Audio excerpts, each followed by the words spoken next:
Une fois, un homme de Dieu vient me voir. Il me dit, Marcelo, donne-moi le secret de ton ministère. J'ai dit, oui, je vais te donner le secret. Il me regardait comme ça. Il attendait un livre rouge, que je lui montre de l'huile de Jérusalem et un tissu là bizarre. Oh, les hommes de Dieu ont des secrets. Ah, papa, tu es courageux. Quel secret tu as? Oh, lorsque j'arrive à 3h du matin, je prie comme ça. Et là, il ne faut pas bouger. Et il ne faut pas respirer. C'est ce que cette génération vous aimez maintenant, non? Des prédications compliquées, des prières compliquées, la tête en bas, les pieds en haut. Vous aimez ça? Quand vous priez dans une église, on prie pour vous simplement. Oh, il n'y a pas de puissance. La puissance, c'est quoi?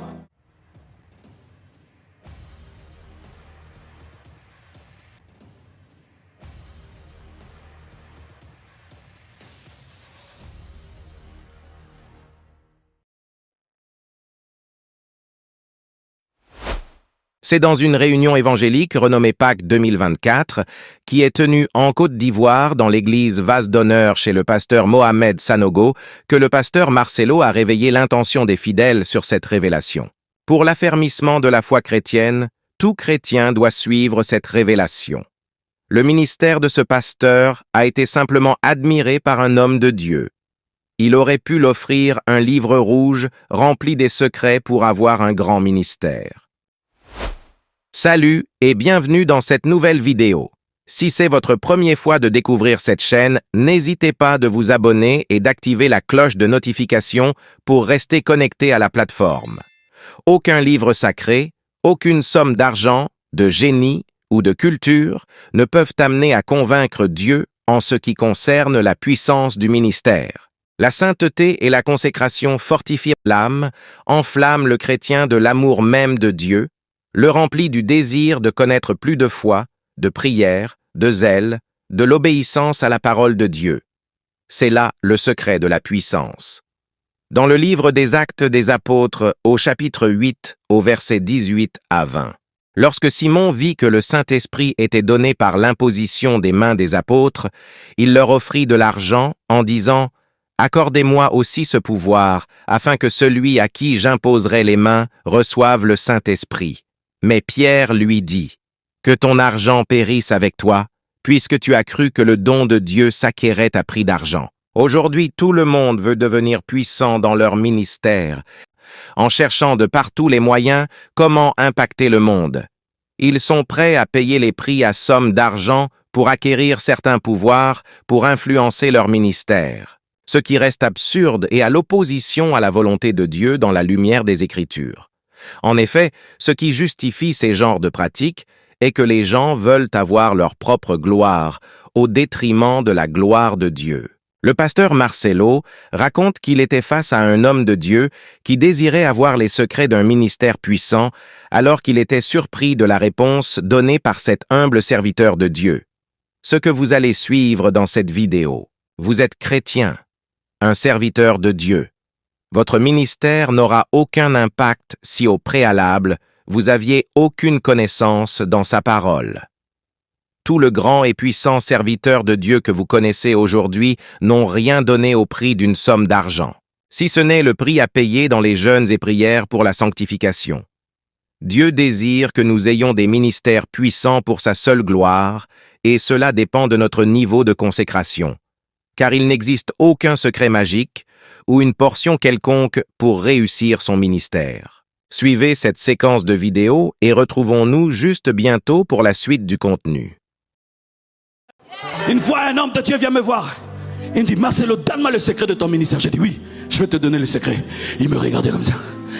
Il attendait un livre rouge, que je lui montre de l'huile de Jérusalem et un tissu là bizarre.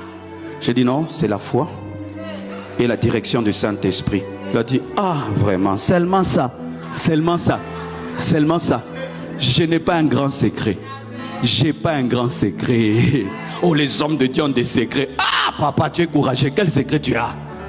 Jésus, la foi, prier comme un enfant, fuir le péché, lire ma Bible, appliquer la Bible, prier, l'adorer, la communion fraternelle. C'est tout.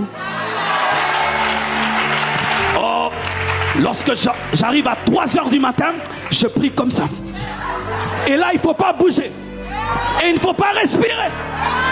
C'est ce que cette génération vous aimez maintenant, non? Des prédications compliquées, des prières compliquées, la tête en bas, les pieds en haut. Vous aimez ça? Quand vous priez dans une église, on prie pour vous simplement. Oh, il n'y a pas de puissance. La puissance, c'est quoi? Des exagérations? On peut le faire aussi. Vous impressionner, vous effrayer? On peut le faire. Mais as-tu déjà vu un enfant? Il vient devant papa. Papa. Et il change la voix. Nous aussi. Pourquoi on change la voix qu'on prie? Toi, tu parles calmement. Mais quand c'est devant Dieu, toi, tu parles jamais comme ça. Toi, tu as la voix pour parler, la voix pour prier. Tu n'as pas compris la grâce. Tout le monde connaît cette voix-là. Tu penses que si tu fais cette voix, Dieu va t'entendre. Oh Jésus! Oh Jésus! Tu as besoin de comprendre la grâce. Tu as besoin de comprendre la grâce. Jésus t'aime. Il t'a aimé avant même ta création, avant ta naissance. Il t'a aimé et il t'a donné sa propre vie. Arrête de faire des tralala. Et on dit quoi encore? On répète la même prière. Seigneur, Seigneur, Seigneur, Seigneur, Seigneur, Seigneur, Seigneur, Seigneur, Seigneur, Seigneur, Seigneur, Seigneur, un mari, un mari, un mari, un mari, un mari, un mari, un mari, un mari, un mari, Marie, Marie, Marie, Marie, un mari, un mari, un mari, un mari. Tu fais le sport? Jésus a dit ne soyez pas comme les païens qui pensent qu'à force de paroles ils seront exaucés. Mais votre Père sait de quoi vous avez besoin. Et des fois même avant de parler, Dieu connaît déjà ton problème et il t'exauce. C'est ça la grâce de Dieu. La vie chrétienne est facile. La vie chrétienne est facile. Mais arrêtons de compliquer la vie chrétienne. C'est toi et Dieu. Il n'y a pas un principe spirituel qui fait être à genoux debout. C'est le cœur. C'est le cœur. C'est le cœur. La grâce de Dieu est imméritée. Elle est l'aide et la force divine que nous recevons par l'expiation de Jésus-Christ. Par la grâce, nous sommes sauvés du péché et de la mort. De plus, la grâce est un pouvoir habilitant qui nous fortifie de jour en jour et nous aide à persévérer jusqu'à la fin.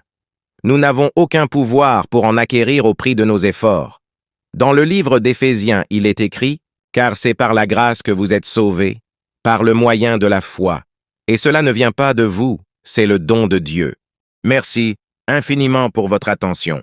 Si cette vidéo vous a été utile, alors n'hésitez pas de le partager avec vos contacts pour une plus grande visibilité. Et n'oubliez pas surtout de nous dire dans le commentaire vos différentes impressions sur cette actualité. On vous dit à la prochaine publication et restez connectés sur notre chaîne God Blessed 243 Simplement Chrétienne.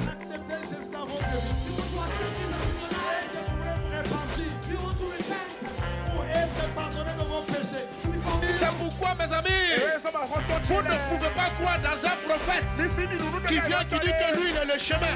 J'étais païen, j'étais beau. Je deviens chrétien, je deviens vilain. Comment? Le silence n'est pas un vide, c'est un puissant langage de celui qui sait ce qu'il fait. C'est le langage du mature. La personne qui est mature répond de foi par le silence, se tait seulement. Si le ciel s'est réconcilié avec la terre par la croix,